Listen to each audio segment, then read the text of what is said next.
We know this paper plate problem is a public safety issue that is important to you. It is why KPRC2 investigator Amy Davis is pressing for answers and continuing to dig to let you know what state and local leaders are doing about it.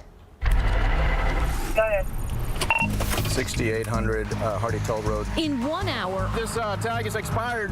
Is this your vehicle? on a morning ride-along with Harris County Precinct 1 deputy constables, There's one right there. hit after hit You don't have a driver's license, ma'am? after hit. So this is a Texas dealer tag, and she's not a dealer and doesn't work for a dealer. Deputy constables confiscated fraudulent temporary tags and impounded the vehicles.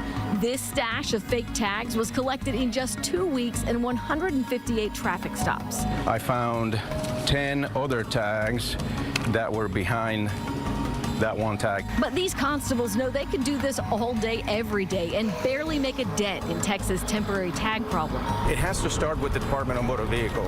If they fix all the loopholes, then the criminals won't be able to access the DMV and buy all these illegal tags and sell them for money.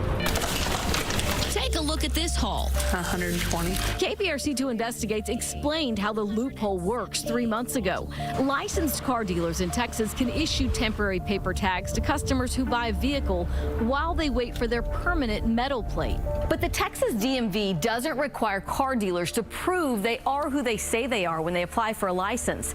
It's resulted in licensed dealers selling millions of these paper plates, but not a single vehicle. The Texas DMV system is compromised. Vidor PD's Sergeant Ed Martin is one of a handful of officers in Texas teaching others in law enforcement how to spot fraudulent tags and how to crack down on the crime. It's making victims out of citizens, but it's also allowing a criminal enterprise to prosper, and it's time to shut it down. I want to welcome those who are with us for today's board meeting. At a recent DMV board meeting in January, members voted to cut dealers off from the temporary tag portal immediately when they're caught selling tags fraudulently. It used to take up to 10 days. The removal of access for bad players is effective immediately.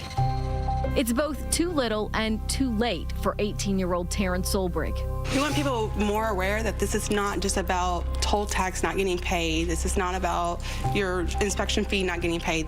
Can be happen to anybody. Their son, Taryn, died instantly when he was hit by a truck driving on the wrong side of the road. Didn't have a Texas driver's license, no insurance, no state inspection on the vehicle, none of that.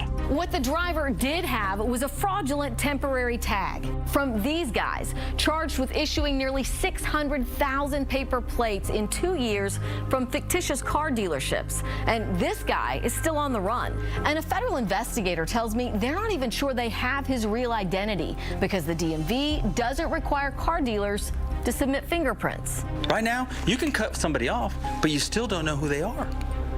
Without that, you're sitting there spinning your tires. While Executive Director Whitney Brewster did direct staff to draft a policy for possibly fingerprinting dealer applicants, she admitted that if it happens, it is still months away. We anticipate that we would bring it back in June for consideration for adoption by the board. So you have no driver's license and no insurance. And officers hope it means the state can kick the phony dealers out of the DMV system and take Texas roads back. I don't want to fight the DMV. I want cooperation. That's all I want. And the general public deserves it.